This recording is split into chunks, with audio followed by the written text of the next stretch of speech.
Espaço Literário Optilivros, sempre uma boa sugestão de leitura. O Radar encontra-se mais uma vez na Optilivros para realizar mais um Espaço Literário Optilivros especial.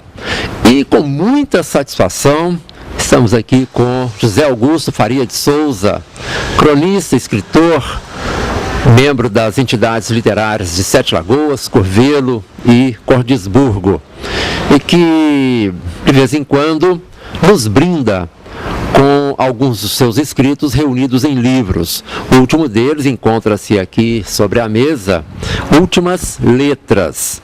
São crônicas que ele publicou ao longo da sua trajetória pela Crônica de Sete Lagoas, pela imprensa de Sete Lagoas. Eu, inclusive, numa conversa informal, solicitando a ele uma justificativa sobre o nome Últimas Letras, ele disse que seria o último livro que teria escrito. Espero que não seja esse o último. Eu quero, Zé Augusto, começar agradecendo a você por ter aceitado o nosso convite, sair da sua casa. Sabemos que hoje você tem seus movimentos limitados, mas nos atendeu gentilmente para conversar um pouco sobre literatura. Rosalvo, é uma alegria muito grande reencontrar-me com você, com Gema e, através de vocês, com o programa que vocês editam, porque vocês já estão tão parecidos com o programa que uma coisa une a outra. E outro dia, aqui perto mesmo da Optilivros, eu encontrei com vocês e você perguntou-me sobre o que eu tinha escrito por último. E eu falei com você nesse livro, você outra vez generosamente convidou-me para falar alguma coisa sobre ele, e o título realmente sugere isso que você falou. Últimas Letras, eu fiz uma união entre as últimas letras do alfabeto e também uma ilação ao fato de que seria as últimas letras que eu poria em forma de livro. E esta era a ideia. Há protestos generalizados, eu também já nem eu mesmo acredito que seja este o último livro, porque depois que eu editei este livro, eu já estou com mais de 40 crônicas arquivadas numa pasta lá em casa, e acho até que eu seria mais prudente e menos leviano se, ao invés de dizer que este é o meu último livro, se eu dissesse que é o meu livro mais recente. Então isso é bom, porque nos dá esse alento de que poderemos ser brindados novamente com outra publicação de sua autoria.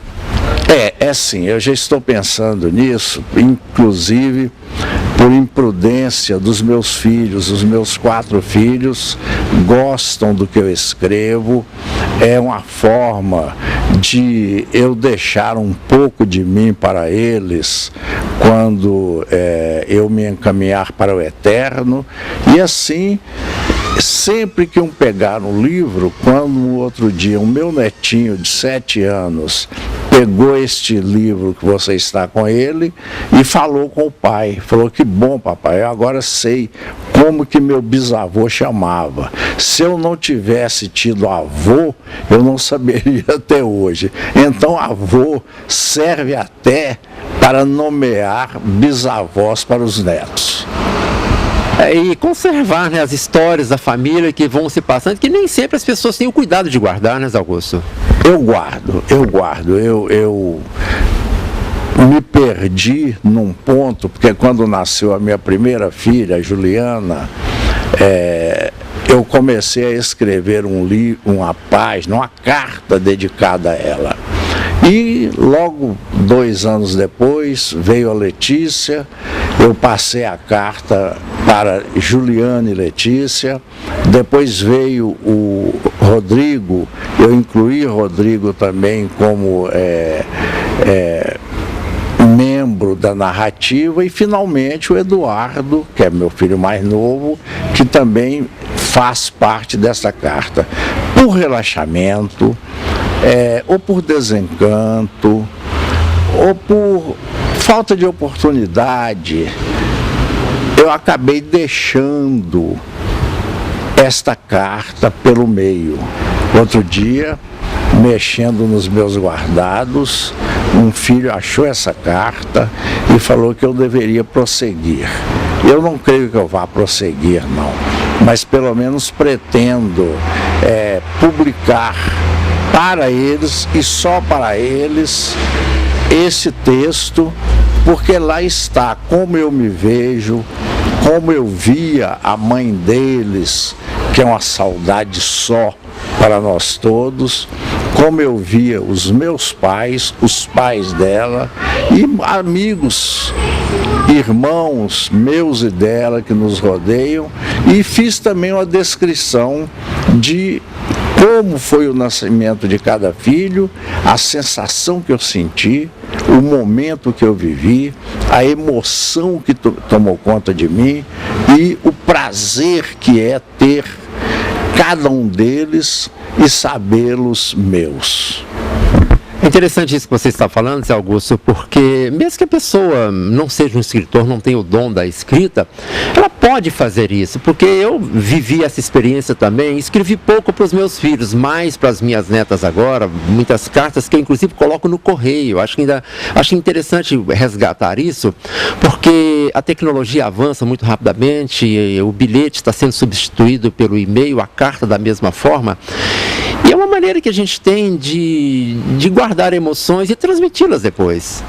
É importante, sim. As emoções ocupam o coração da gente, aquecem a alma da gente, e mesmo quando a gente as divide com os amigos, com os parentes, com os filhos, com os netos, elas não diminuem em nós, apenas se exacerbam os sentimentos, nós ficamos mais amigos deles ainda, nos entesouramos mais ainda daquilo que guardamos de cada um, daquele detalhezinho mínimo que ficou de cada filho, todos eles diferentes, todos eles com sua personalidade, mas todos eles amorosos, queridos, bons, responsáveis, enfim, filhos que Deus me deu, sem que talvez eu nem merecesse tanto,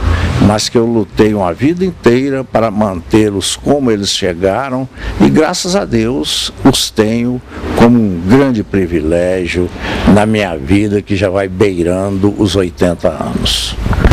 Augusto, falando especificamente dos livros que você publica, além do Últimas Letras, temos aqui também Velas Ardentes, que foi o anterior. São crônicas que normalmente você publica na imprensa em Sete Lagoas. Como que acontece uma crônica? Você se senta, bom, hoje eu vou escrever sobre determinado assunto, ou a coisa acontece naturalmente, é um detalhe que você viu na rua, uma conversa com uma pessoa. O próprio nome já diz isso, né? Crônica é uma descrição do cotidiano, nós todos sabemos disso. E há muitas formas de o assunto aflorar em nossa mente. Um incidente gera uma crônica, um medo gera uma crônica. E este medo eu vivi sábado passado, após a sessão do Serão Poético. Eu estava esperando o táxi, porque eu não dirijo mais, então eu tinha chamado um táxi, quando um grupo de mocinhas e rapazinhos, bem próximos de onde eu estava, pelo jeito deles, eu vi que parecia que não estavam fazendo boa coisa. E de vez em quando também passava um carro com um som de uma altura que eu achava assim que nós estamos vivendo numa geração de surdos. E eu fui sendo tomado de medo daqueles rapazes, daquelas moças, todos jovens, na beirada da Lagoa Paulino. E eu comecei a lembrar-me de como era a Lagoa Paulino do meu tempo de chegar aqui em 1956, e quando esses rapazes se dirigiram para o meu lado, não sei se estavam vindo a mim, ele e as moças, eu andei rapidamente e me refugiei na Casa da Cultura Francisco Timóteo Pereira. E aquilo ficou martelando, o medo ficou martelando em minha cabeça. O táxi chegou, eu saí, entrei no táxi, dei graças a Deus e não tive como deitar sem antes escrever alguma coisa sobre aquele instante que eu vivi, porque deu para eu estabelecer uma comparação entre a minha Sete Lagoas de 1956, as pessoas que me cercavam, que me rodeavam, que viviam perto de mim, e as pessoas de hoje, a maioria desconhecida, umas desconhecidas porque a minha falta de visão não deixa que eu as veja mais, e outras desconhecidas porque a cidade cresceu, é hoje uma cidade grande, nós não sabemos quase quem é quem, mas uma coisa a gente sabe, a cidade perdeu a tranquilidade, tanto que o título da crônica que eu acabei de escrever se chama Lagoa do Medo, numa alusão à Lagoa Paulino, e o subtítulo é Navegando nas Águas da Intranquilidade, que é o que a cidade está vivendo atualmente. Nós estamos intranquilos, nós estamos com medo, nós somos atualmente, Rosalvo, e você é do cotidiano da cidade, nós somos atualmente um povo acuado. Nós somos um povo que tem medo de sair à rua. Nós somos um povo que olha o semelhante não mais com aquele amor e aquela ternura de antigamente, mas principalmente com muito medo. No próximo bloco, vamos continuar com este espaço literário Optilivros especial, falando com o escritor José Augusto Faria de Souza e também com Luiz Cláudio Redon, proprietário da Optilivros.